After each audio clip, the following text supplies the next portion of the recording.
महाराष्ट्र समजून घेऊया अंतर्गत जिल्हा परिषद प्राथमिक शाळा पाटोदा येथील विद्यार्थ्यांशी संवाद साधूया।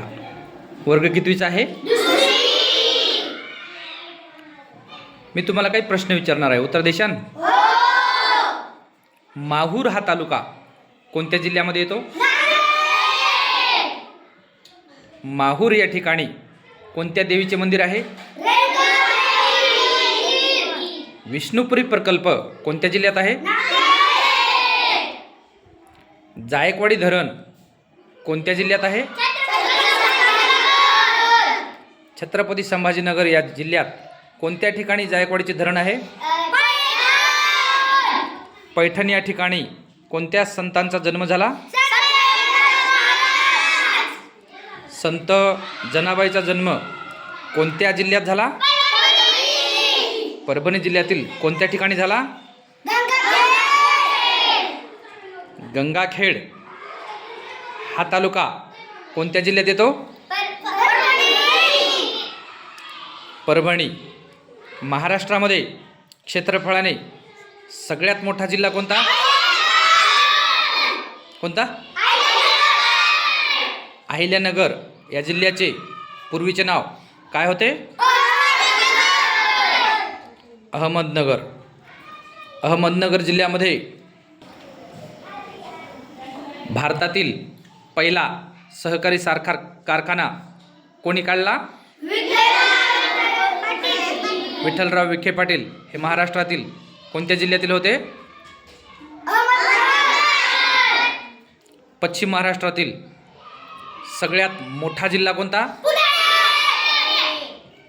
पुणे जिल्ह्यामध्ये किती तालुके आहेत? किती? पुणे जिल्ह्यातील एक किल्ला आहे, त्या किल्ल्याचं नाव शिवनेरी आहे। तो किल्ला कोणत्या तालुक्यामध्ये आहे? त्या किल्ल्यावर कोणत्या राजांचा जन्म झाला? कोणत्या? पुणे जिल्ह्यातून आतापर्यंत महाराष्ट्राचे मुख्यमंत्री म्हणून कोण झालेले आहे? नाही, नाही, शरदचंद्रजी पवार साहेब हे महाराष्ट्राचे मुख्यमंत्री झालेले आहेत। पुणे जिल्ह्यातून सध्याच्याला महाराष्ट्राच्या उपमुख्यमंत्री म्हणून कोण आहेत? सुनेत्राताई पवार। कुस्तीगिरांचा जिल्हा म्हणून कोणत्या जिल्ह्याची ओळख आहे? ज्वारीचा साठी प्रसिद्ध जिल्हा कोणता आहे? ज्वारी। सोलापूर। कोणता? चादरीसाठी प्रसिद्ध जिल्हा कोणता? द्राक्षासाठी प्रसिद्ध जिल्हा? केळीसाठी प्रसिद्ध जिल्हा? जळगाव। तर मला सांगा, आंब्यासाठी प्रसिद्ध जिल्हा?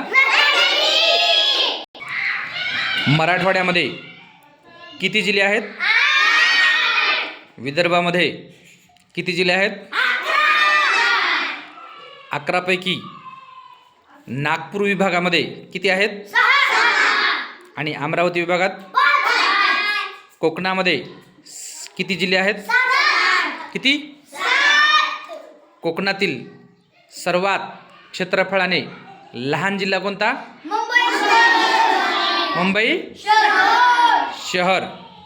आणि महाराष्ट्रातील लोकसंख्येने सगळ्यात जास्त लोकसंख्या कोणत्या जिल्ह्यात आहे? नाही, मुंबई उपनगर। मुंबई उपनगर। महाराष्ट्रामध्ये सगळ्यात जास्त आमदार कोणत्या जिल्ह्यातून निवडून येतात? मुंबई। किती जिल्हे, किती आमदार? 26।